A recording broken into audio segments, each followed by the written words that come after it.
Welcome back sa aking channel mga ka-ML. Sa video na ito may SSR na naman ako sa inyo na bagong app na pwede tayong makakuha ng free diamonds. Kailangan mo lang laruin at sundan ang mga task ng laro na ibabahagi ko sa inyo.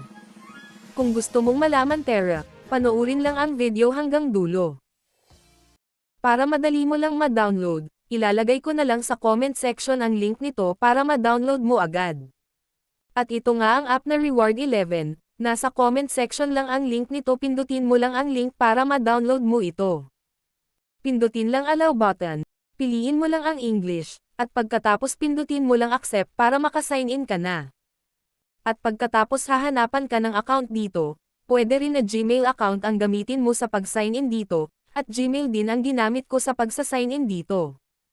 Maglo-loading lang ito, sandali, hintayin mo lang na matapos. At pindutin lang ang Start Earning.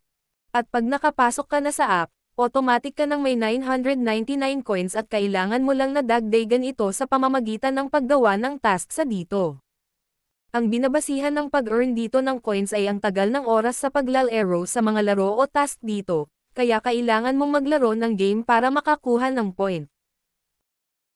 At pag nakikita mo ang Play and Earn, pindutin mo lang, para makapunta sa mga games sa kailangan mo laruin para makakuha ng dagdag na points dito.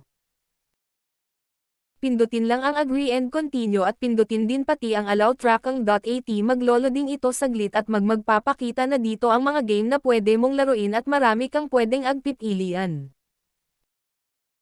At ang first game nga ang pipiliin ko dito para mas madali ko lang na ma-download ito. Kailangan mo rin kasi na i-download ang game para malaro mo ito. Kailangan mo lang na pindutin ang Play Now para maka-download ka na ng game. Hintayin mo lang na ma-download ang game para malaro mo na ito. Kailangan mo lang na ma-install ang app na gusto mo laruin, at hintayin lang na matapos. Dito sa baba mga lock pa ito, dahil kailangan mo na maglaro ng game para ma-unlock ito.at. Pag may sapat ka ng points, pindutin lang ang redeem sa baba.